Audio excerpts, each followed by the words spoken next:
Good morning, everyone. I think we are ready to start our session. Just double checking with my colleagues that everything is set up. And well, I'm glad to welcome you to this roundtable on gender justice and biodiversity. Today, we will delve into implementing the CBD Gender Plan of Action on the ground. I am Amelia Arreguin, coordinator of the UNCBD Women's Caucus, and I will be moderating today's session. But before starting, I would like to share just quick details that we have interpretation services are available for this webinar. We have interpreters providing simultaneous interpretation in both Spanish and French. If you prefer to listen to the sessions in either of these languages, please follow these instructions. Locate the interpretation button at the bottom toolbar of your Zoom window. Click on the interpretation button represented by a globe icon and select the language that you would prefer, Spanish or French, and the interpretation audio will be available. Please note that it's vital to mute the original audio channel when listening to the interpreters, so we avoid overlapping sounds. We hope that this feature enhances your experience and allows you to engage with the content fully.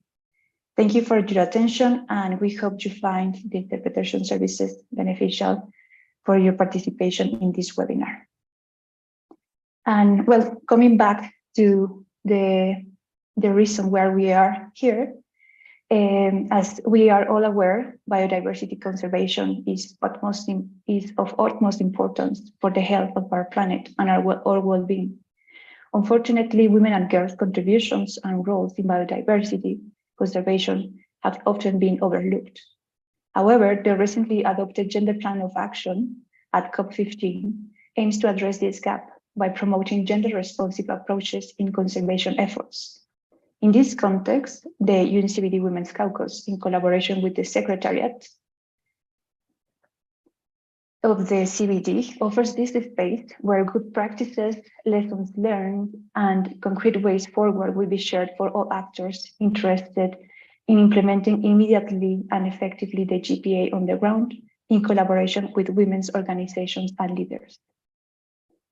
The purpose of this session then are first to raise awareness about the importance of the Gender Plan of Action and its content, to disseminate best practices and opportunities for governments, local authorities, and diverse organizations to lead its effective implementation, and also to showcase how partnerships with women's organizations on the territories to implement the GPA could increase better outcomes for people and biodiversity. Now that we have clarity on why we are gathered here, let me introduce our esteemed panel of experts who will provide valuable insights and engage in a meaningful discussion on implementing the Gender Plan of Action. So if my dear panel, could you open your cameras so people, our audience can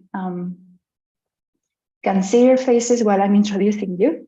First, we will have Ms. Cecilia Guitaiga, UNCBD Women's Caucus Advisor, and Ms. Silvia Hordos, UN Women Policy Advisor, who will deliver their opening remarks for this session. Next, we will hear from Mr. Olivier Rukundo, Senior Program Management Officer and Head of Unit at the CBD Secretariat. Following that, we will have Mr. Benge Niryongo from UN Women's Focal Point for the Rio Conventions. Then we will be joined by Ms. Sandra Solis Jerónimo, specialist in biodiversity strategies from the Mexico National Government. After her, we will have Ms. Flora Mongorola, the Deputy Director General for Biodiversity and Conservation in the Department of Forestry, Fisheries and the Environment from the South African National Government. And lastly, we will close with by listening to Ms. Cécile Njembet, President of the African Women's Network for Community Management of Forests. Thank you so much, everyone. If you could leave your cameras open during the whole session so we engage like a actual round table, and so we can also hear from you during the session. And well, now to kick off our webinar, we have the privilege of hearing from Ms. Cecilia Gitaiga, who will deliver her opening remarks. Please join me in welcoming her to the virtual stage. Thanks, Cecilia. Thank you very much, Amelia, and thank you for the beautiful introduction of all the panelists. And I'm happy to be here today. My name is Cecilia Gitaiga, as you have been told. So my role is to invite you today to join us. So good morning, good afternoon, and good evening, wherever you may be joining us from, different parts of this Mother Earth. And wherever the Mother Earth is taking care of you, please feel privileged. A lot is being done to make sure that we have a safe and a healthy environment, and Mother Earth is doing a great job. So the Kunming-Montreal Global Biodiversity Framework acknowledged that biodiversity is very important for the vision of living in harmony with Mother Earth. And on that basis, the role of women alone in conservation of biological diversity is therefore a timely conversation that we must have as part of half of the global population that interacts very intimately with biodiversity, be it in medicine, for food, water, etc. Thus, women and girls have a strategic opportunity presented by the Gender Plan of Action, through which they must meaningfully, and I repeat, meaningfully contribute to conservation of biological diversity and sustainable use of its components, while deriving benefits arriving from utilization of the resources at their disposal. Today, I speak on behalf of Women Caucus, and I have the absolute pleasure to welcome you to the webinar and to invite you to actively engage and ask our great panelists any questions and seek clarifications whenever you feel like we need a little bit more information, because this webinar is for all of us. And just to introduce the Women Caucus, we are an alliance of women from all levels of society and areas of practice. We have networks, agencies, and grassroots women who have coalesced to work together on women and girls empowerment and gender justice in the work of the convention and its implementation. The Caucus has an advisory board from different countries, representing different regions based on the membership, and its main function is to provide advisory services on the running of the Caucus with support of our coordinator, Ms. Amelia Arigwin. And here you will find that we have a total membership of over 500 members and 243 organizations from 91 different countries. And so the work of the Caucus is basically to manage this membership, to ensure there's coordination, and to also ensure that we are updated in all our activities with respect to the CBD. And now with respect to related conventions, because they're all related. So the larger body of the Caucus has a lot of expertise, and we are proud and happy to say that to date, we are still growing, and we are happy now to invite our distinguished panelists and participants to our meeting today. And the agenda, as you have heard, is very key to all our activities as we engage in the processes of shaping implementation of the Gender Plan of Action on the ground, how it is implemented, perceived, and the pace at which it will be taken up. The better, and the earlier we do that, the better off we will be in terms of getting a wholesome, more effective solution to the challenges that women and girls have been facing in conservation of biological diversity. We thank you all very much for honoring our invite and for joining us today. And we look forward to a very fruitful and very interactive forum and engagement. And we also hope to hear your great insights as to how we should work together towards implementation of the Gender Action Plan on the ground. Thank you very much. Back to you, Amelia. Thank you so much, Cecilia, for your words. Now I want to invite Ms. Silvia Hordost, UN Women Policy Advisor, to share her valuable insights and perspectives through her opening remarks. Welcome, Silvia. Thank you so much, Amelia.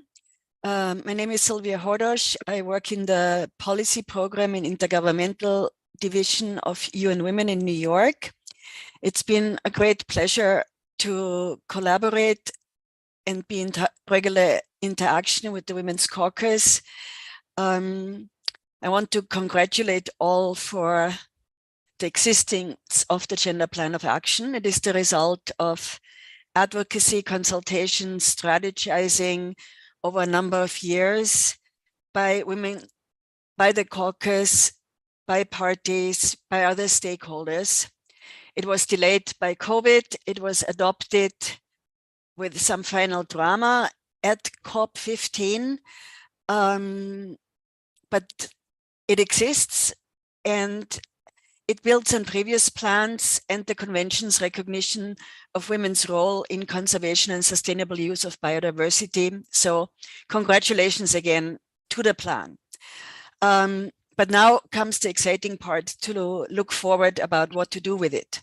The plan is an important tool to support the gender responsive implementation of the Kunming-Montreal Global Biodiversity Framework and to advance progress towards meeting both gender equality and biodiversity objectives. It's not a goal in itself, but it's a tool for multi-stakeholder engagement. All governments at national, subnational, local levels, the research community, civil society, women's organization, the UN system, and others have responsibilities to contribute to the objectives of the convention, to mainstream gender into all policies, programs, mechanisms, budgets related to biodiversity, and to create an enabling environment for this work. The purpose of gender responsive implementation is to identify gaps and barriers that women face, to analyze those, and to build policies and measures based on that analysis in order to remove existing gaps. The full and effective participation of and leadership of women in contributing to the convention, in contributing to the implementation of the global framework is crucial in ensuring women's rights to access, ownership, control of land and natural resources. This requires measures that ensure that women's organizations and environmental human rights defenders can work free of discrimination and violence. Going forward, it will be important to ensure alignment between the plan and the long-term strategic frameworks for capacity building and other implementation mechanisms. The development, planning, implementation, funding, monitoring of national biodiversity strategies and action plans, the NBSAPs, should systematically integrate gender perspective. And the plan, the GPA, will support this through regular capacity building, including through the role of national gender focal points, who should be well integrated into the relevant institutional mechanisms at senior levels, as we have also seen from other processes. I hope that the Gender Plan of Action can also build on synergies with the other Rio conventions and its gender plans and mechanisms and other frameworks, such as the 2030 Agenda for Sustainable Development. Again, thank you all for your contributions to this process, and good luck, lots of energy, good strategies in moving forward. I look very much forward to our discussion. Thank you. Thank you. Thank you so much, Sylvia, for being here today and for the continued support all around this time. It has been really valuable and key to have the GPA now with us. And now it's time to shift our focus to the insights and experiences of our distinguished panelists. But before we proceed, here is a quick overview of our session structure. Each speaker will have 8 minutes for the intervention, and I will let each of you know when there is just 1 minute left. I will needing to interrupt you in case you're taking over time, so we can continue with the session. And following the presentations, we move to the Q&A sessions where audience questions are encouraged via chat. So please, while our presenters are providing their interventions. If you have any question or comment, type them in the chat. So at the end of the session, we can come and we will do our best to address as many questions as possible. And then I'd like to invite our first speaker, Mr. Olivier Rukundo from the CBD Secretariat, to provide an overview on the Gender Plan of Action, expounding on its key components and implications. He will guide us through the GPA structure, expected results, and suggested activities. Welcome, Mr. Rukundo, the floor is yours. Thank you very much, Amelia, and good morning, good afternoon, good evening to all of the participants to this webinar. It's a pleasure for us to be here. My name is Olivier Rukundo. I joined the Secretariat of the Conventional Biological Diversity a few weeks ago, so I'm new.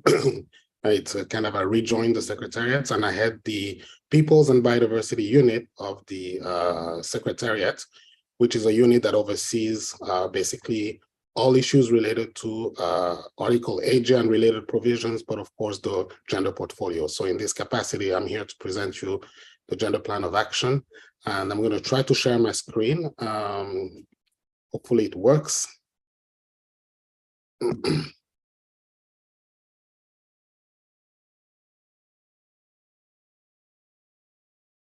Amelia, can you confirm that you see the screen?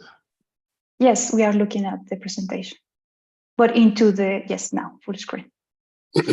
So thanks you again. So I'm going to go through very quickly, so the Gender Plan of Action, as you know, which was adopted at COP through decision 15/11. Basically, the GPA recognizes the importance of advancing efforts to achieve gender equality and women's and girls' empowerment to ensure the effective implementation of the Montreal Global Biodiversity Framework, and also recognizes that the full and effective participation and leadership of women in all aspects of the conventions in relation particularly to policy and action at the national level is vital.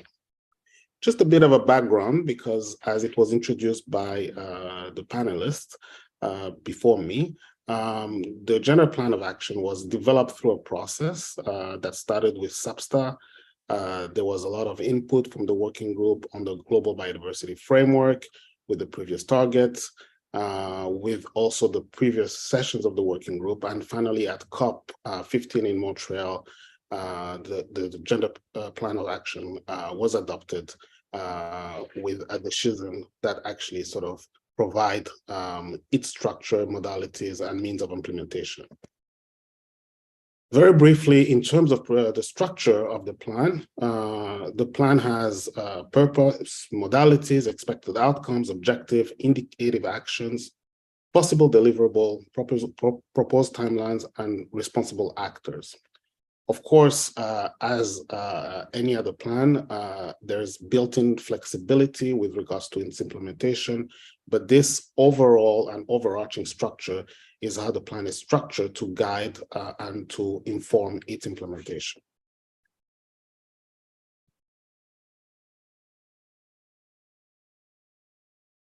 So in terms of the expected outcome, I'm going to go briefly through them since we have just very limited time for each panelist.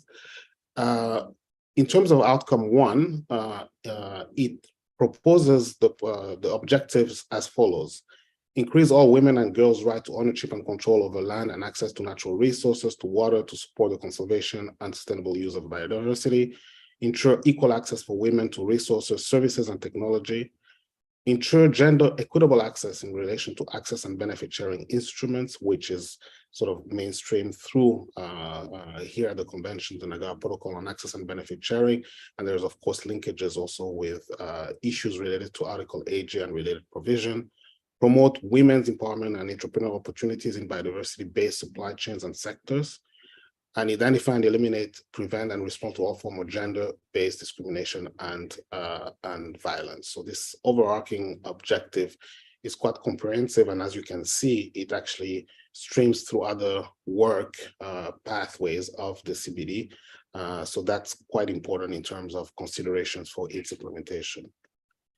In terms of outcome two, in terms of the objective, It proposes to increase opportunity and strengthen participation and leadership of women at all levels of action, engagement, and decision-making, enhance the meaningful and effective participation and leadership of women in convention processes, and integrate human rights and gender equality consideration into national biodiversity strategy and action plans, which are still NVSAPs, as was said before, are the guiding sort of implementation vehicle of the convention. With regards to the third outcome 3, in terms of objectives, is to develop national capacity to produce and use gender and biodiversity data, including relevant data disaggregation, strengthen evidence-based understanding of analysis of gender-related impact of the implementation of the post-2020 biodiversity framework, support access to information and public participation of women's organizations, networks in the implementation of the GBF, and ensure coherent gender-responsive implementation of the post-2020 global biodiversity framework. It also calls to ensure reporting on gender-responsive implementation, allocate adequate human and financial resources. So I just wanted to briefly go through this outcome as presented in the GPA. I'll be, of course, more than happy to go into the specifics of deliverable and action, but given the limited time, we can sort of address this in the Q&A. Thank you very much. Thank you so much, Mr. Rukundo, for setting the tone for today's discussion and providing a comprehensive overview of the Gender Plan of Action. This actually lays a solid foundation for the rest of our conversation.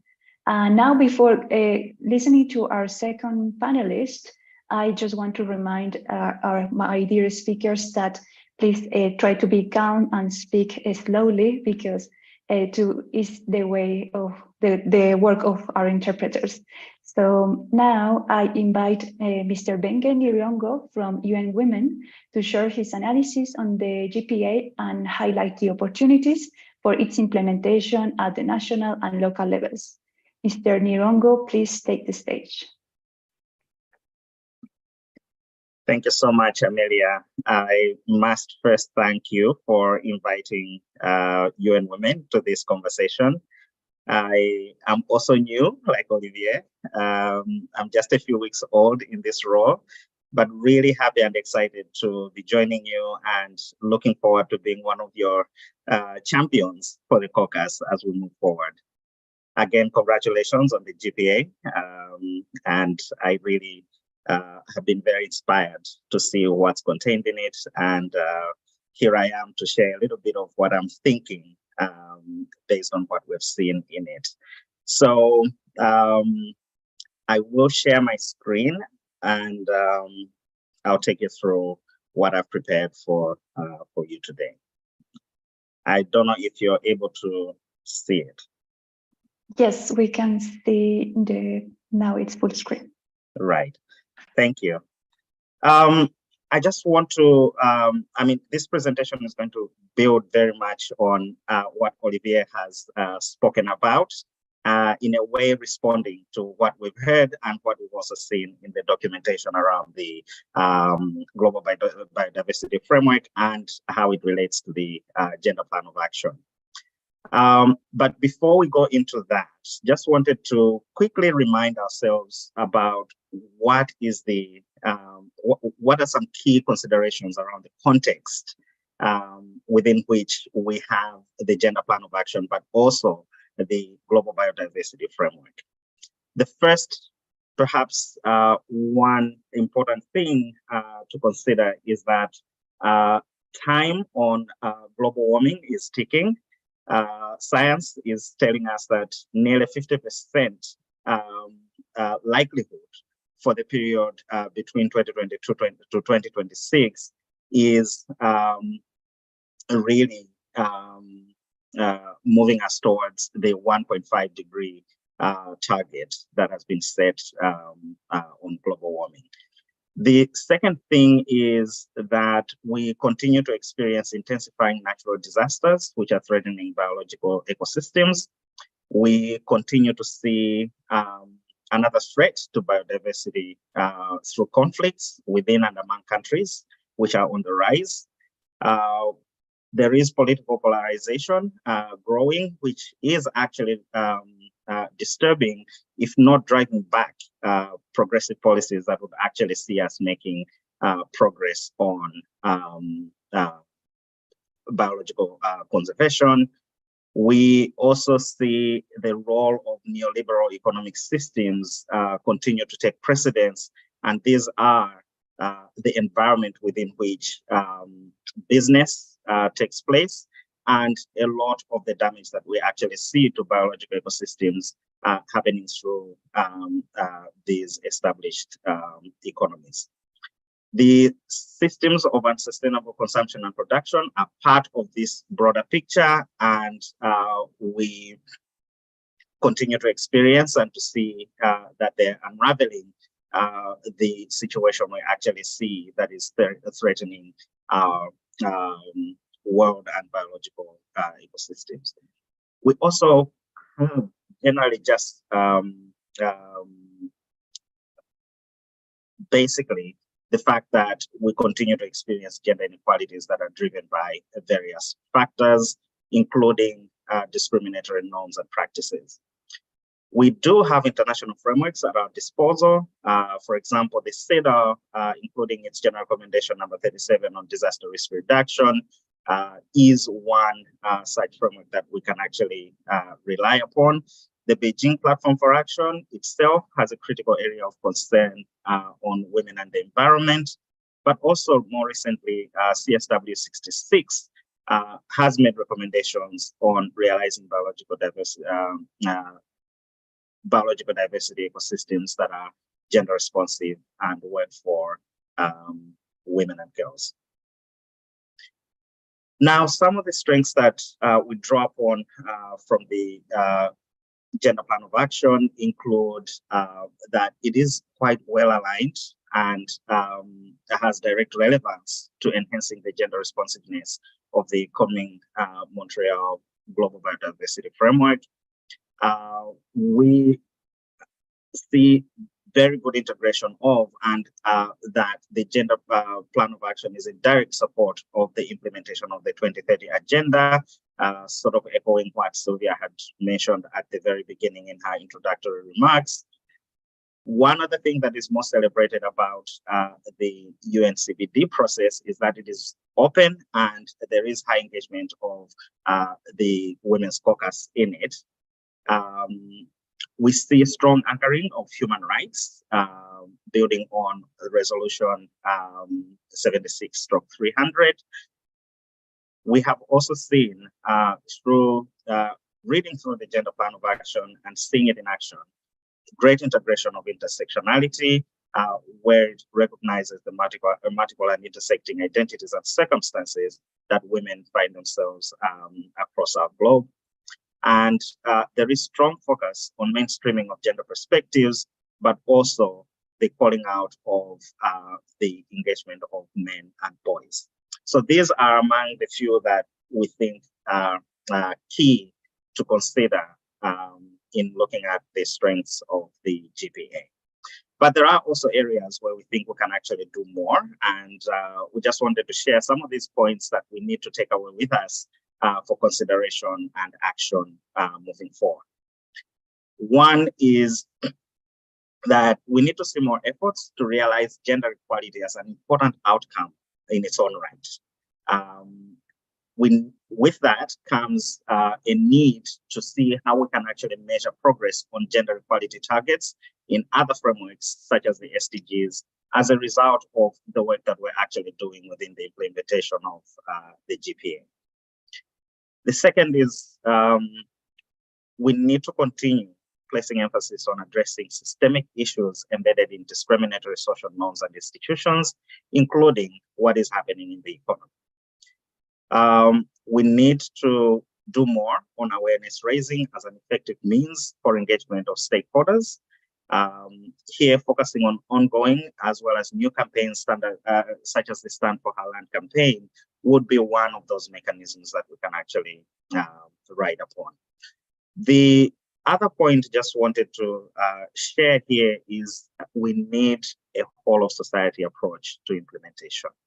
And here we're really looking at engagement of those that are most likely to pollute, for example, private sector, but also different stakeholder constituencies within our broader societies. The action agenda of the Global Biodiversity Framework has a comprehensive collaboration of diverse stakeholder constituencies if you look at how and who is actually making commitments for 2030. Now, we see a number of opportunities for national but also regional implementation.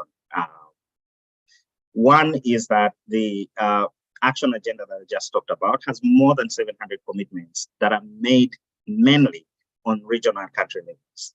Here, we have to look at how we ensure institutions are strengthened and capacitated through national mechanisms, but also looking at how we can emphasize accountability of stakeholders, where we also see a critical role of civil society really being important in monitoring and holding duty bearers to account. We need to see more opportunities in the localization of the GBF in national mitigation as well as adaptation plans. And here, just to share a little bit more in terms of how do we align to national biodiversity laws, policies, and programs? How do we introduce focal points for gender and biological diversity where they are needed, and ensuring that these focal points are at a senior enough level to engage appropriately in negotiations, but also other spaces where they have influence. We also, I think, should look at how comprehensive engagement of relevant government institutions beyond gender and environment ministries can actually happen. And here, let's think about planning ministries, justice and legal ministries, finance, and others. We also, I think, building on something that Sylvia had mentioned a little earlier, we need to look at synergies with the other conventions, such as the opportunity that is offered by the upcoming strategic workshop happening in July in Berlin. These synergies ensure collaboration of focal points across the conventions, but also highlight the need for interministerial collaboration, including with the national gender equality mechanisms. We need to we can actually draw on stronger focus on factors that reinforce women's lack of participation through the implementation of programs and policy change. And here we're looking at how, for example, we can address norms and practices that marginalize women, girls, and gender diverse peoples through socialized gender roles. And one of the ways in which we can actually do this is the active engagement of social institutions such as local governments and religious establishments. We're also trying to help to advance the contextualization of our work in places where there is conflict or places that are actually recovering from conflict as a means to integrate this important work into national frameworks on prevention and rehabilitation. Continuing on these opportunities, we see another area in creating or strengthening multi-stakeholder spaces for action. For example, the Generation Equality Initiative has an action coalition on feminist action for climate justice, which is actually being localized and being implemented at national and regional levels. Just trying to mention two mechanisms that have been born out of that action coalition, being the Feminist Action Nexus on economic and climate justice that many of you are probably aware of. Being a part of that process can also strengthen our implementation activities and action. The other emerging collective commitment is on establishing a grassroots women's land rights fund, which can also be an important mechanism for advancing the implementation of the GBF and the Global Plan of Action. UN Women is also managing and running Women Count, which is our flagship program on gender data and statistics. Wherever it exists, we encourage your engagement and collaboration so that you can either support or benefit from the data that is actually being produced through this program. And we also encourage identification of opportunities for collaboration or replication of the women counter approach where it does not. And finally, I just wanted to share that where possible, UN Women can also engage at the regional and country levels through our global network of offices. Here, we're implementing programs and policy action that is related to national biodiversity frameworks, for example, through our climate resilient agriculture programs. We also have can engage where necessary and funds allowing in supporting national focal points for the implementation of the GPF. We can also help where relevant the harmonization of approaches to all the 3 Rio conventions as we work through our own internal coordination on how the organization approaches the work of all 3 of the conventions. And finally, just wanted to say that we can also help with the mobilization of national mechanisms for gender equality in the advancement of the work of the GPA.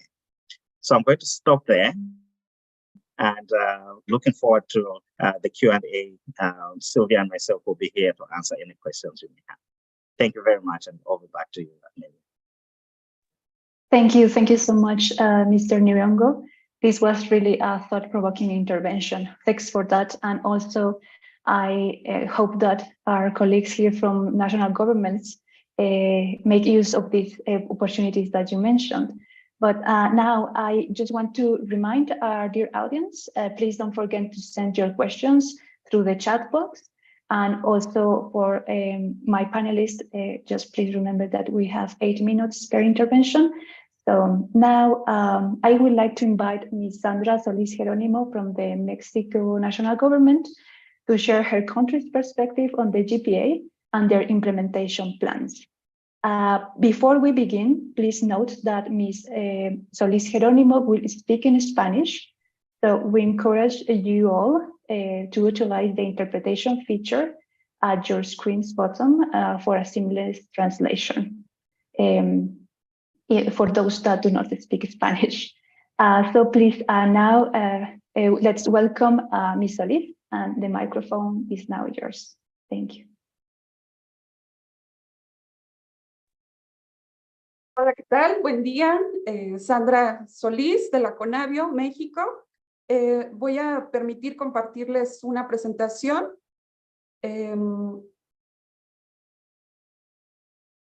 ¿Me confirman si se ve, Amelia? Sí, estamos viendo el PPT, solo listo, pantalla completa. Perfecto. Muchas gracias por la invitación. Vamos a platicar un poco sobre cuáles han sido esas buenas prácticas y oportunidades que hemos tenido en la implementación del tema de género, la transversalización del tema de género y cómo podremos incorporar el nuevo plan de acción de género en el marco de la Estrategia Nacional sobre Biodiversidad de México. Bueno, esta Estrategia Nacional sobre Biodiversidad Mexicana, o en Biomex, como la conocemos, es nuestro documento nacional rector de planeación estratégica sobre biodiversidad que tenemos. Fue actualizado y publicado en el 2016 y, bueno, en su elaboración participaron más de 300 personas de 30 instituciones de diferentes sectores de la sociedad mexicana. Con esta publicación también México se consolidó como el primer país en incorporar la perspectiva de género de manera colectiva y participativa en su plan de acción de la Estrategia Nacional. Esto fue a partir de un proyecto piloto impulsado por el Secretariado del Convenio y con apoyo de la Oficina de Género de la UICN. El resultado de este ejercicio, bueno, destaca que hay una perspectiva de género en todos los capítulos y apartados del documento, así como en sus principios, en 19 de sus 24 líneas de acción y en 53 de sus 160 acciones. Una vez publicada la Estrategia Nacional de Biodiversidad, Se emprendieron diferentes esfuerzos nacionales para ver reflejado este tema de la perspectiva de género en el tema de biodiversidad. Algunos ejemplos que puedo destacar en este momento es el taller de experiencias de mujeres de comunidades indígenas que se realizó en 2018 y bueno, fue como parte del proceso de implementación de la Estrategia Nacional de Biodiversidad. En 2019, ya como parte del reporte al convenio en el Sexto Informe Nacional de México, se publicaron 2 estudios de caso muy interesantes, uno sobre perspectiva de género y el otro sobre el fortalecimiento de capacidades de las mujeres, sobre todo en temas de adaptación basada en ecosistemas. De manera reciente, en la CONABIO, lo que hicimos fue una alineación del plan de acción de las 160 acciones del Enviomex con respecto a los programas sectoriales del actual gobierno, de la actual administración del gobierno mexicano, y destaca también el programa de igualdad entre mujeres y hombres, en donde se refleja una alineación ahí de acciones, principalmente con los ejes de conocimiento y en la parte de gobernanza de la estrategia nacional. Un ejemplo reciente que queríamos mostrarles, presentarles hoy, fue el encuentro de mujeres que se realizó para la agrobiodiversidad en México en enero de este año. Fue organizado por la CONABIO, sus resultados y reporte aún no se presentan, pero queríamos compartirlo porque nos pareció un ejemplo interesante en el marco del proyecto Agrobiodiversidad Mexicana. Asistieron mujeres productoras, cocineras tradicionales, emprendedoras, investigadoras y funcionarias del gobierno que documentaron de una forma tan natural el aporte que realizan las mujeres a la conservación de la agrobiodiversidad. También el tema del aporte económico, temas de autocuidado que de pronto quedan de lado en los temas de biodiversidad o en los temas ambientales, pero que sin duda son importantes. Tema de igualdad, pero también la división del trabajo. ¿Cómo es que se realizan los trabajos de conservación de la agrobiodiversidad de manera local en México? A nivel de gobiernos subnacionales, a partir de la publicación de la Enviomex, de la Estrategia Nacional de México, entidades subnacionales, gobiernos subnacionales, incorporaron la perspectiva de género, así como la visión de los pueblos y comunidades indígenas en sus planes de acción estatal. A partir de 2018 y hasta 2022, estados como Oaxaca, Quintana Roo, Yucatán, Hidalgo, Ciudad de México y Coahuila ya incorporan la perspectiva de género. Hay acciones, desde estados que presentan acciones, desde 4 hasta 16 acciones muy específicas sobre cómo avanzar hacia la igualdad de las mismas oportunidades y condiciones entre hombres y mujeres. De manera reciente también ya se alineó la Estrategia Nacional de México con respecto a las 23 metas del nuevo Marco Mundial de Biodiversidad. De manera general, hicimos una alineación, una primera alineación de las 53 acciones que tienen que ver con perspectiva de género y mujeres en la Enviomex con respecto a este nuevo plan de acción de género. Encontramos sin duda una alineación en al menos alguna de las acciones de este nuevo plan de acción de género en todos o en los 3 resultados previstos que contiene este plan. Lo que podemos destacar pues es en relación al eje de atención a los factores de presión y amenazas, así como en el de integración y gobernanza. Nosotros destacamos algo importante como parte de lo que vimos en el plan de acción de género, y es que sin duda va a ser importante a partir de ahora pues difundir esos indicadores sobre temas de biodiversidad relacionados con mujeres, pero que estén desglosados por sexo. Entonces eso para la toma de decisiones va a ser muy, muy importante cuando existan, siempre y cuando existan.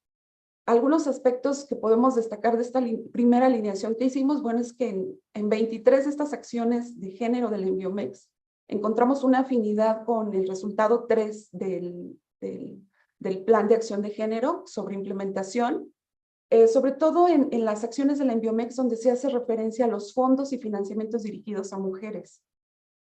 También encontramos que 25 acciones de género del Enviomex se asocian al resultado 1 sobre obtener las mismas oportunidades y capacidades.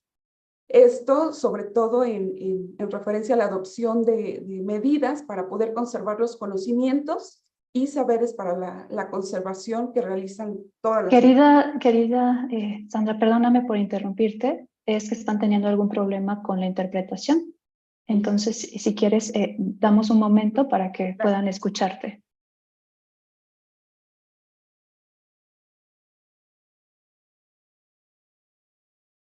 Okay, so yes, Gael, so it is super. It's solved now. Perfect. We can continue. Lista, Sandra. Muchas gracias.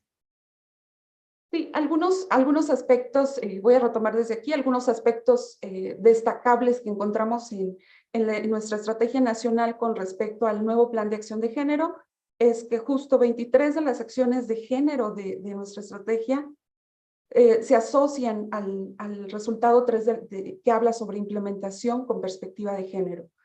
Sobre todo en las acciones donde nuestra estrategia de biodiversidad habla sobre fondos y financiamientos dirigidos a mujeres. También encontramos que 25 acciones de género se asocian al resultado 1 sobre las mismas oportunidades y capacidades que habla el plan. En particular, sobre el tema de mantener los conocimientos y saberes tradicionales que tienen todas las mujeres en México. Yo cerraría con esta parte de qué aspectos fueron favorables para nosotros para incorporar la perspectiva de género durante la actualización de la Estrategia Nacional de Biodiversidad. Creo que el más importante, que analizamos como el más importante, fue la colaboración que tuvo el sector ambiental durante el proceso de actualización con las dependencias que atienden el tema de género en el país, en particular con el Instituto Nacional de las Mujeres. ¿Cuáles son algunas de las recomendaciones que nosotros hacemos para poder incorporar la perspectiva de género en los planes de acción nacional, pero también en los subnacionales? De primera instancia, el sumar especialistas en el tema de género, capacitarse en el tema, porque de pronto es algo desconocido o poco abordado por los especialistas en biodiversidad. Y el más importante, el que nos parece muy relevante, es el incorporar a la planeación de las políticas a las mujeres líderes de comunidades, a la gente local, que son las que viven en el entorno, las que saben cómo se conserva, saben cómo se utiliza, pero también viven los embates del cambio climático y los factores que presionan y amenazan no solo a la biodiversidad, sino también a sus vidas, a su entorno. También, bueno, tomar la perspectiva de género, tomar el tema de género y de las mujeres como un eje transversal para la planeación de todas las políticas y programas a nivel tanto nacional como subnacional. Eso es indispensable. Son dos aspectos que consideramos indispensables, sobre todo capacitarnos, sobre todo tomadores de decisiones que puedan tener esa capacitación. Y, bueno, nosotros cerramos con la idea de que la biodiversidad es un tema que no está aislado del tema de género. Su conservación, uso sustentable, conocimiento y restauración son complementarios al tema de las mujeres, la participación de mujeres y niñas para impulsar su preservación y mantenimiento a largo plazo. Eso es todo. Muchas gracias. A nombre del equipo de la doctora Andrea Cruz, de la CONABIO, estamos para servirles. Gracias, Sandra. Thank you so much, Ms. Olive. And now we're moving back to the English conversation in case you need to go back to switch again in the interpretation channels. Thank you so much, Ms. Olive, for providing Mexico's perspective on the gender plan of action. It is actually inspiring to witness the concrete steps your country is taking forward to promoting gender equality and biodiversity conservation. Now, it's also turned to listen from another governmental experience, now from the African continent. And I'm really happy that Ms. Flora Mongola had the opportunity to join us. Thank you so much. And she will share also her country's perspective on the GPA and their implementation plans. Welcome, Ms. Mokola, and we are eager to hear such a critical example as the South African experience. Thank you so much, and the floor is yours.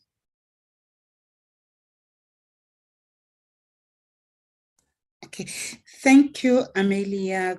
Good afternoon to you wherever you are. Good morning, good day, good evening to all participants in this webinar. I'm actually very honored to be part of this.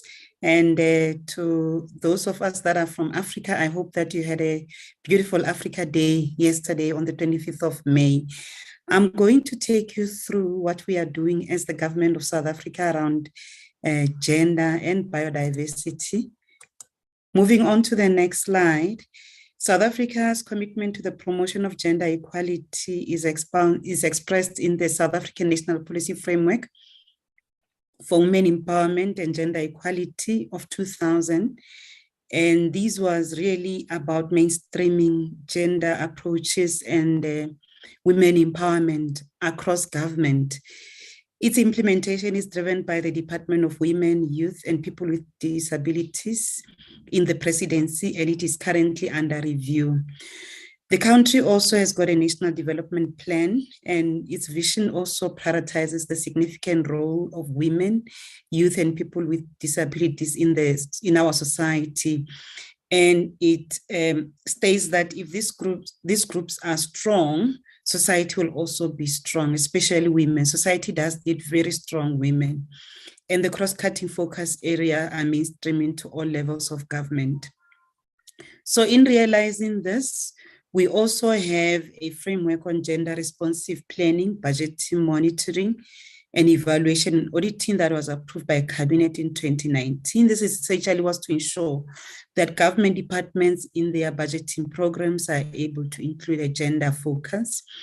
And this framework on budgeting is strategic because it then serves as a catalyst to effect a system-wide paradigm shift towards gender mainstreaming across the state machinery and promotes women empowerment and gender equality within the center of public policy making in priorities and also in results-based planning, in budgeting and accountability.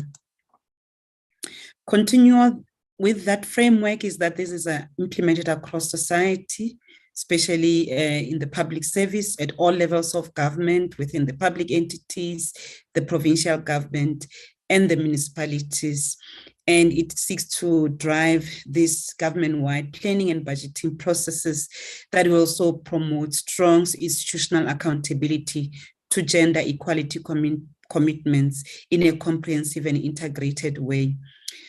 South Africa has committed to 50% representation of women at all levels of government and even in the private sector.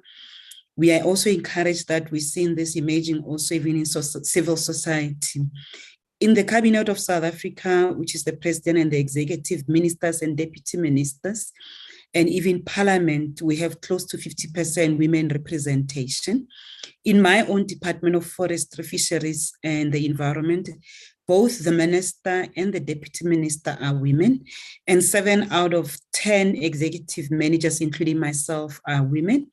And broadly, the department has 46% women representation at senior management level, and the target is to reach 50% by March 2026. Within my branch, which is biodiversity and conservation, we have 66% women representation at senior management level. And also to indicate that the department has a gender strategy and action plan for engendering policy in the implementation also. Just continue on the white paper that has been adopted by Cabinet in March, which was just immediately after the GBF was adopted in in Montreal rather. We have a white paper that was adopted. It has 4 broad goals. One is about enhancing biodiversity conservation. The second one is sustainable use. The other one is enhanced access and benefit sharing. And the last one is around transformed biodiversity conservation. And the white paper closely aligns with the convention itself. And one of the intended outcomes of the goal on equitable access and benefit share is to ensure that women and youth are empowered in order to stimulate their skills and their technology development. The goal on transformed biodiversity conservation and sustainable use, they also aims to give effect to environment and human rights and facilitate redress and promote transformation. Further on this goal on transformation, there's also a goal to empower designated groups such as women so that they become owners and operators of their own businesses within the biodiversity economy chain. We have a very vibrant biodiversity economy in South Africa. We trade in over 200 species globally. Another objective is to promote participation and influence of designated groups such as women. And further, one of the outcomes of this policy is around ensuring that the integrity and importance of gender-sensitive and responsive approaches of female and youth perspective of nature. They also have influence in respect to which they can influence social cohesion within society. Continuing in respect of some of the challenges that we are aware of, and we know that transformation has been very slow, especially for my country, which come from a very divided past. The biggest challenge is around access to land by previously disadvantaged individuals, especially women, and our Department of Land Reform has made strides in ensuring that women are title holders of land that they occupy. The next one is around access to means of production, such as capital assets, know-how. Even access to capital remains a challenge to women also. And also about barriers to accessing and benefiting from protected and conservation areas by adjacent communities. We have about just over 1,000 nature reserves in South Africa, including national parks. We have about 9,000 game ranches in the country, and these 9,000 game ranches are largely privately owned by previously advantaged individuals, mostly white people. And therefore, we like to ensure that those communities that live close to conservation areas and those that can make their land available benefit from this. And then there's also limited biodiversity-based value chains in communal land, as well as land acquired through land reform processes. We are working with a number of community-based organizational traditional authorities around ensuring that we develop biodiversity economy value within their land holdings. So addressing these challenges obviously has a potential to unlock meaningful access and equitable sharing for designated groups, as well as empowerment of individuals as owners and operators of their own businesses, and that women in traditional authorities and local communities that live around our protected conservation areas are seen as part of the success and failures of these areas. And therefore, they need to be integrated into the work that we are doing. We've started a number of consultation processes with these stakeholder groups, especially traditional authorities and traditional health practitioners. Especially traditional health practitioners, we're finding that most of them tend to be women also. And we are developing a focus program to work with them around that. Now, moving to concluding my presentation, we do know that there's a strong need to build partnerships, especially as a country, if we are to transform the sector, so that we can bring women to be meaningful role players in the sector. And this will also not only assist in bringing the much needed skills to communities through mentorship program, but also if we were to use community-private partnerships, our biodiversity goals will be realized. Currently, we are now revising our National Biodiversity Strategy and Action Plan, and part of that will be aligning it with the Global Biodiversity Framework. We have a stakeholder consultation workshop in the next 2 weeks, and we are hoping that we will be hearing a lot from the contributions, especially of women who bear the brunt, as we know, in respect of the loss of biodiversity, the impacts of climate change, but also who hold much of the indigenous knowledge system relating to the use of our biodiversity resources. Thank you very much. Thank you. Thank you so much, Ms. Mongola, for being with us here and for this exceptional presentation. Your contribution has undoubtedly enhanced our discussion, and we are really benefiting from your knowledge and experience. Many of the countries around the world have the opportunity to learn from the long way that South Africa has walked. And thank you so much also for sharing your contact details in case someone wants to also learn more from you. And please, our dear audience, I see that you have already shared some questions, but feel free to keep doing it, and we will come to them in a short time. Now, I would like to invite Ms. Cécile Niembet, President of REFACOF, to share her perspectives on how horizontal partnerships with women's organizations in different territories can lead to better outcomes for both people and biodiversity. Ms. Niembet, it's time for you to take the spotlight.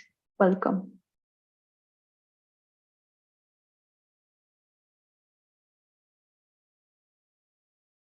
We cannot hear you, I'm sorry.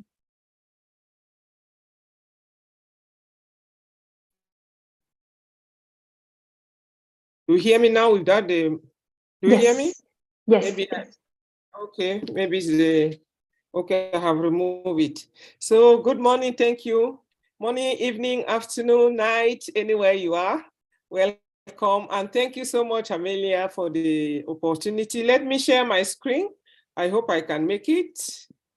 Double, and then, oh,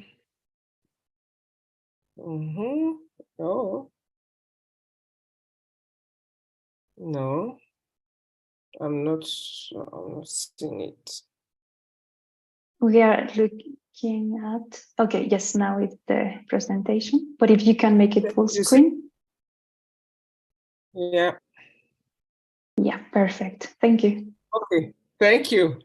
So I will be sharing some thoughts on why is it important to partner with women's organizations on the territories to implement the gender plan of action as the path to increase better outcomes for people and biodiversity.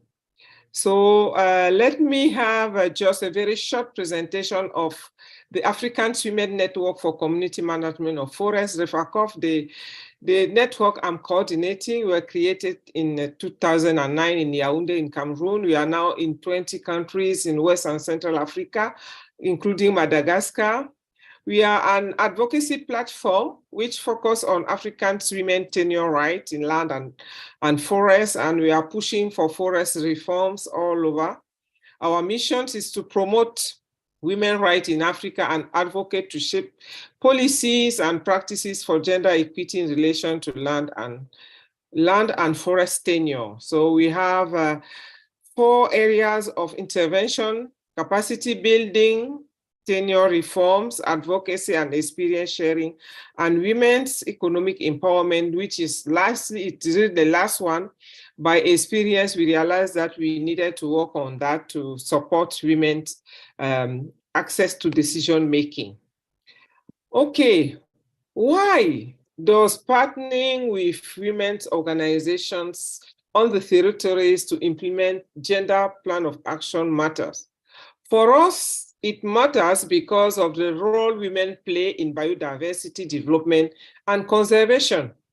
They are contributing highly in mitigating and adapting to climate changes through initiatives and practices that we can learn all over the world, worldwide.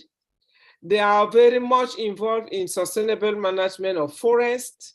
They are leading the non-timber forest products exploitation and many and very useful and very sustainable agroforestry activities.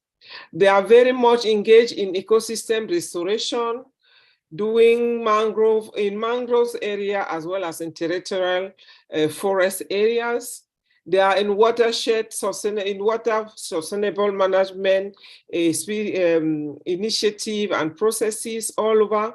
They are also leading wildlife exploitation in many of our countries. And they are now, we can learn from them in what they are doing on improved energy sources with improved cook stove, improved oven and all over to try to mitigate climate change. So for us, it's very important, and there is no way we can make it with them. And how to promote that partnership? Now that we know that the partnership matters, how can we promote it with women's organization on the territories? We have listed few actions that can be taken, and that are also being implemented in many of our countries that where we can learn from. For example, we are talking about mapping. It's important to map women's organizations that are involved or interested in all what we call biodiversity and related activities. Building their capacities, and we have to build, for us, it's important to build on women's organization experiences because they have already good experiences. They are working on the ground and they have a lot to share with us, and we can build from there to move forward. Exploring and sharing some of the existing best practices they have. All over across continent, we have women doing great things that we can learn from. We also think that it's very important to build the capacities of women's organization, technical capacities, institutional capacities, organizational capacity, financial and technological, all the capacities that will help them to improve what they are doing so far. We think it's very important to connect women at national, regional, and global level for mutual learning and experience sharing. We think that to promote partnership, it's very important to support women's participation in local, national, regional, and global decision-making mechanisms, conferences, forums, dialogues, where they can share, where they can voice their issues, where they can share their challenges, where they can share their best practices. And also building capacity of women organization is also visualizing good practices and promoting creative initiative that they are carrying out here and there. We think that is also important to addressing women's security, land, forest, and natural resources issues. I think the gender plan of action is it's one of the objectives. As one of the panelists has presented earlier, we can see that they put a good emphasis on that and a good focus on that. And for us, it's extremely important to do some scoping studies on the state of women's access to land, forest, and natural resources in the global south, for example. Where are we? What is the state of the art? It's important. From there, it will give us a good tool for advocacy. Then we will organize advocacy for decision makers on the policies reform that ensure ownership rights to rural women specifically. When I'm talking about rural women, I mean local and indigenous.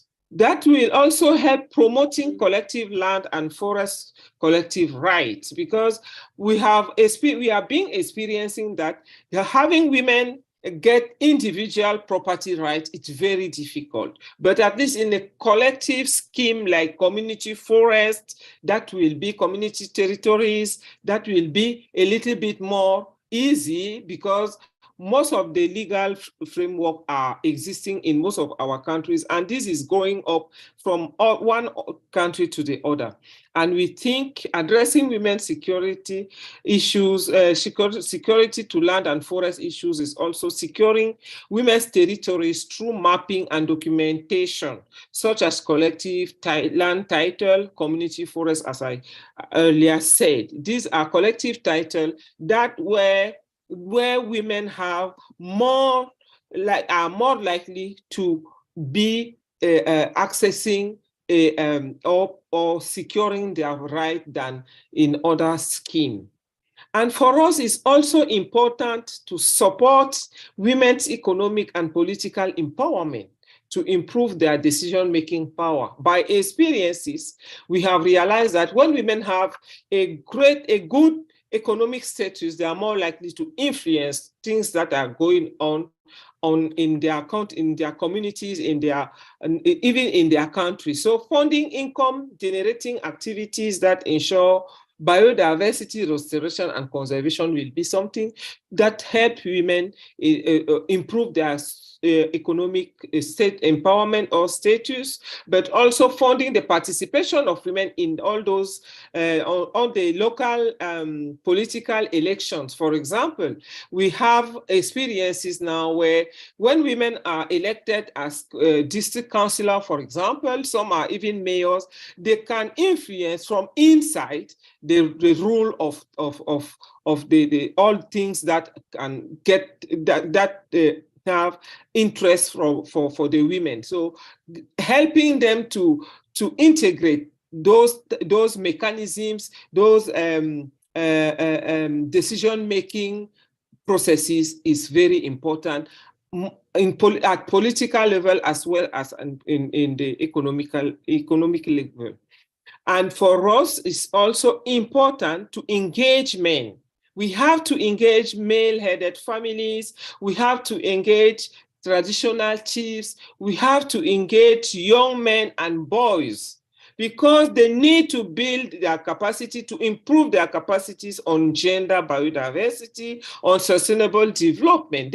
Usually we think that they don't want to promote gender, but most of the time they lack capacities to do that. So it's good for us to engage them and to build their capacities.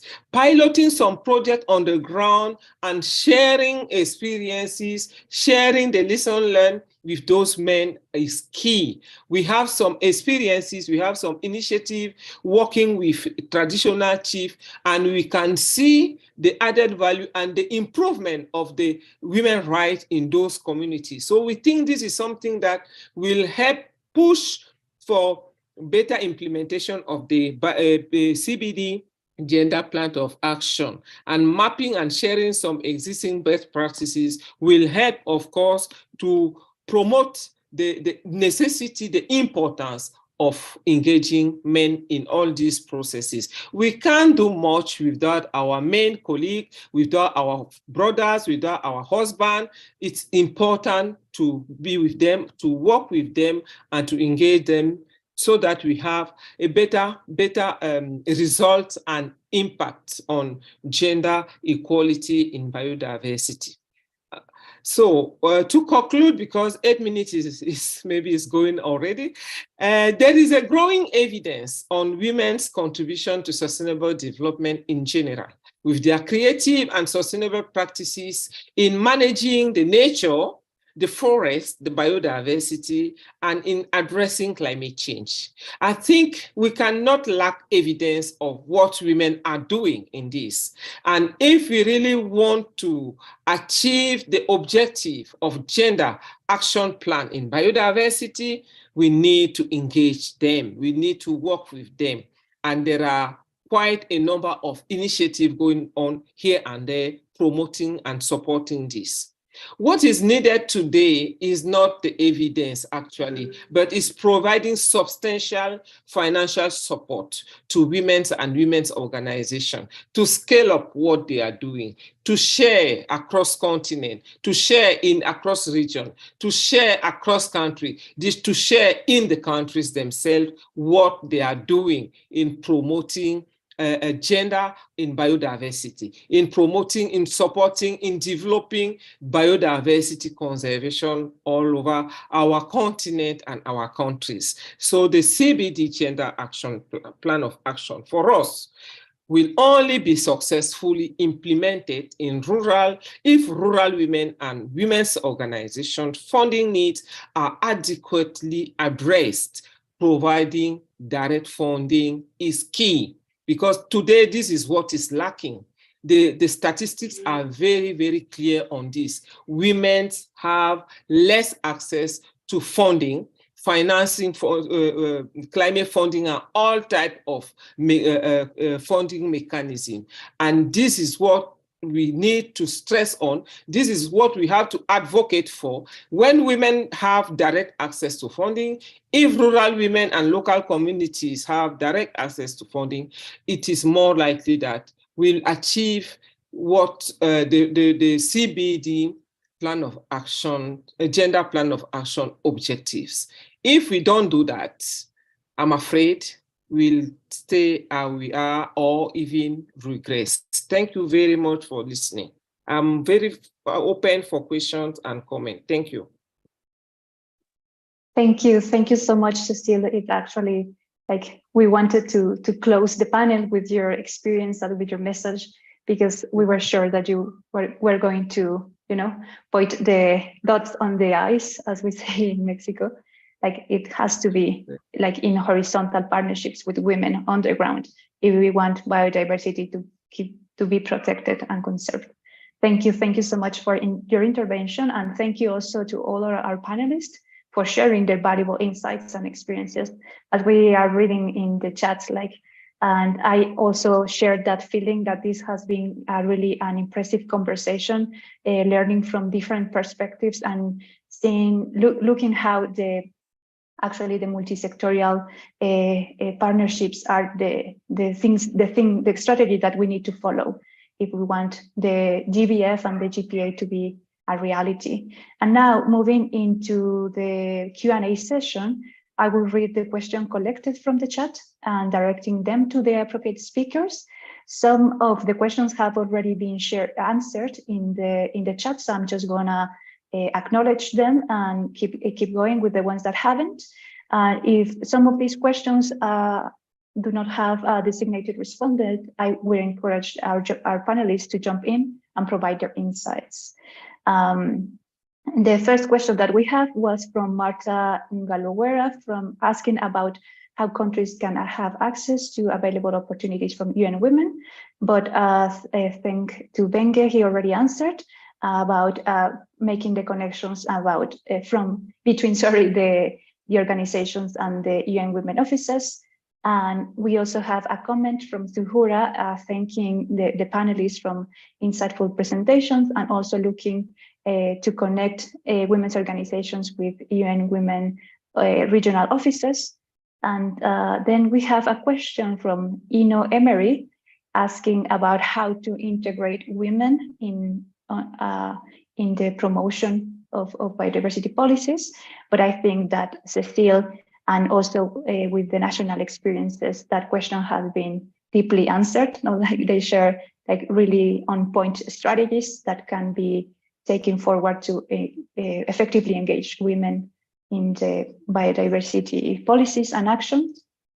Then we have a question from Catherine Despot about how Mexico is going to include Target 23 into their NBSAP, but also Sandra has already replied to that question, mentioning that the Mexican NBSAP has already been updated, but what they are doing now is just slightly aligning that NBSAP to the new GBF, because since this NBSAP has been developed, it was already done with a gender lens.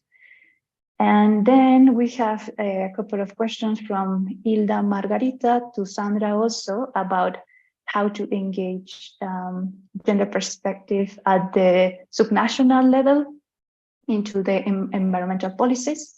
And this also has been answered about some concrete mechanisms that Mexico has for subnational participation.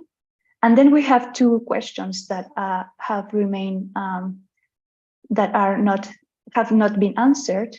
And one, and I will invite any of our speakers to jump in and reply to it. It's about women participation has been encouraged in law enforcement matters by strategies such as the participatory environmental monitoring committees. Nonetheless, the unequal distribution of labor limits their capacity to join these kind of activities. In this regard, what best practices can you share to effectively disseminate gender inclusive strategies?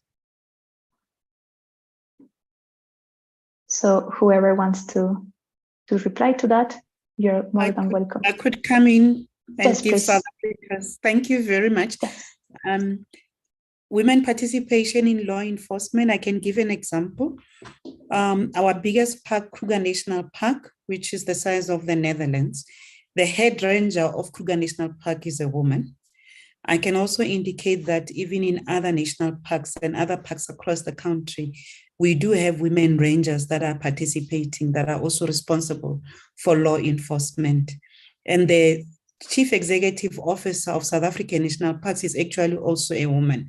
And therefore, in South Africa, we have the experience of bringing women into these traditional roles that where men were holding the positions and really advancing women in these positions also. Thank you. Thank you so much, Mr. Mogwola. I think that, yes, like the South African experience is a really good one to learn from. So I encourage all of our audience to get engaged and also to get to know more about what has been done in that country. And to close this session of the Q&A, because we are going to run out of time and we are still going to hear from all of our panelists one final message. And while they are preparing about it, I'm going to read the last comment from Marta, and she is mentioning that it is true that participation of women in the CBD policy issues are very low. However, many women and girls are not aware on gender biodiversity target, despite of being involved themselves in the conservation activities. It is an ample time now, every country to develop programs which can provide opportunities for women and girls to be aware on the target and being part of the implementation of the post-2020 GBF. So with this thought on mind, I will invite our panelists to provide their 1 minute final message, but without mentioning first that, yes, the recording and the presentations will be sent afterwards along with a post-event survey. So we keep improving our sessions. So for all of our audience that have been asking that. And okay, so now we will hear from each of our panelists in the same previous speaking order. So we will start with you, Cecilia, if that is okay, and then we will follow with the rest. Thank you.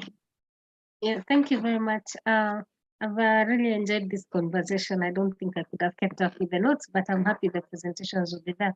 About the women playing a role in the enforcement mechanism, I think I also want to add to what Flora was talking about, because we have some experience here in Kenya with regard to gender-based violence generally. So our police stations have a person designated to deal with gender issues. And it could be a woman or a man, but I think it's mostly women. So that when you go to a specific station and you have an SGBV section, gender-based violence issue, you report to a specific desk. So that way, all the principles and the issues that are trying to be addressed will already have been taught to that person.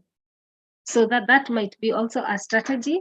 And once again, for me, thank you very much. I really enjoyed the session and I'll be happy to continue interacting in this. Thank you.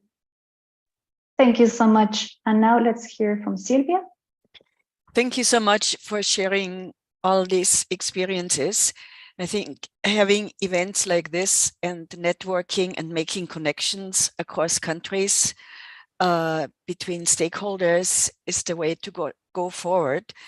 I'm also glad that we don't understand gender equality as being relevant for women only. So I'm happy that we have Wenge and Olivier with us to take forward also men's contributions to a gender responsive implementation of the Global Biodiversity Framework and the GPF. Thank you so much for all your work. Please Thank you. Continue. Thank you so much, Sylvia. And while we listen through the mic to the final messages, I encourage all of our audience, if possible, to turn on your cameras so my colleagues can take some group pictures. And now we are going to hear from Olivier. Welcome to the CBD, and thank you so much for being here. Yes, thank you so much. And thank you, everybody, the presenters, the questions, for the good interaction. I think this was thought-provoking in the sense that a lot of issues have been raised, which provides some pathways towards finding best practices that could be implemented in different countries. And I think this is a very interesting and a good way forward. What I wanted to say in terms of opportunities, since it has been raised through various questions, excuse me, as regards to mainstreaming gender into other sectors, into other sort of streams of work that are relevant to the implementation of the convention. I think it's important to highlight that NBSAPs provide a very good entry point to do that. This is the vehicle to guide national implementation of the GBF, and it's important that when updating, revising NBSAPs, as has been mentioned in one example, that this gender aspect be included. But with the GPA, we have now an opportunity to include that dimension with all the aspects mainstream in the gender plan of action, in the GPA, in the sense that it's also cross-cutting. There are issues of rights, human rights, there are issues of access and benefit sharing, there are issues of recognition of IPLCs.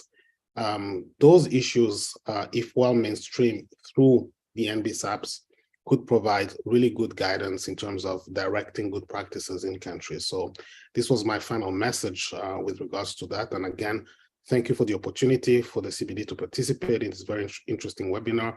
And we look forward to continue engaging with all of you as we move forward in terms of the implementation of the GPA. Thank you.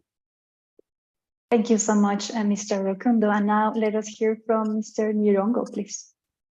Thank you, Amelia. I must echo all other speakers that have gone before me to really commend what an important and fruitful and very informative conversation this has been.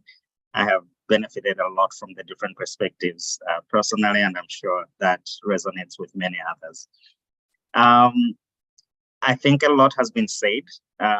For me, one parting word would be whatever it is that we're going to do to make sure that we realize change on the ground through the implementation of the gender plan of action, that we consider how foundational and unpaid care and domestic work is in influencing women's participation in the work that we're going to be doing. So I think it's really, really critical that all actions consider this factor very seriously and look at how we can address the 3 R's of unpaid care work, particularly, and make sure that that is part and parcel of our action. Thank you. Thank you. Thank you so much, Benge. And now let us hear from Ms. Solis. Sí, muchas gracias. Bueno, yo retomaría una parte del mensaje de Cecil, donde hablaba sobre el acceso a los fondos de financiamiento, que de pronto no son justos y accesibles para todas las mujeres en los diferentes países. Aquí mi consideración sería, no solo es incluirlas en el proceso de implementación o acceso a estos fondos de financiamiento, sino también va a ser muy importante, va a ser relevante que en todos los países sean consideradas las mujeres como parte de esta planeación, desarrollo de programas y políticas que tengan el enfoque y su visión local, ¿no? Para poder que estos sean realmente no solo accesibles, sino que también sean implementables en sus localidades. Por otro lado, bueno, en México seguimos teniendo muchos retos en este tema. A medida que hagamos esta alineación con el nuevo marco mundial hacia la estrategia, hacia el plan de acción de la Estrategia Nacional de Biodiversidad, bueno, también veremos cuáles son los siguientes pasos y los horizontes a seguir en el nuevo marco mundial y en el tema de género. Muchas gracias. Thank you so much, Ms. Solis. And now let's hear from Mabwola, your final thoughts. And thank you very much. And thanks to fellow panelists for sharing the insights on their experiences and all the questions that have been posed in the chat group. I just want to indicate that if we are to truly engender biodiversity and the implementation of the GBF, we have to be very, very deliberate and unapologetic in respect of gender, especially in the inclusion of women. This is one of the things that as South Africa, we have learned a lot. I'm a benefit of that deliberate, targeted program of advancing women within the biodiversity sector. So are my other colleagues in the department, as I indicated earlier on. And it is hoped that people like me and other panelists who are here that are very interested in gender will be able to bring all these voices of the hand that rocks the cradle, the hand that nurtures nature into this debate and really enhance the implementation of the global biodiversity framework. I thank you. Thank you. Thank you so much, Ms. Mogwola. And now let's close this final session, this final round with Ms. Cecile. Yeah, thank you. Just to stress that thanks very much for this opportunity and the initiative. Women's organizations are doing great things on the ground. Build on them, work with them, give them the adequate funding, and they'll make things happen. And please, let's engage men, because women alone will never make it happen. Thank you so much. And we are ready to share all what we're doing here and there. So feel free. Thank you. Thank you so much, everyone. Thank you so much also for the interpreters and to the team behind this event for making this possible. Thank you to everyone for showing interest for this session. We hope this has been really useful. And please stay tuned for the next session and stay safe and see you until the next webinar. Thank you, everyone, and see you around. Thank you. Bye-bye. Merci, au revoir, bye bye. Good evening. Merci, Bye. au revoir. Thank you. Thank you. Merci.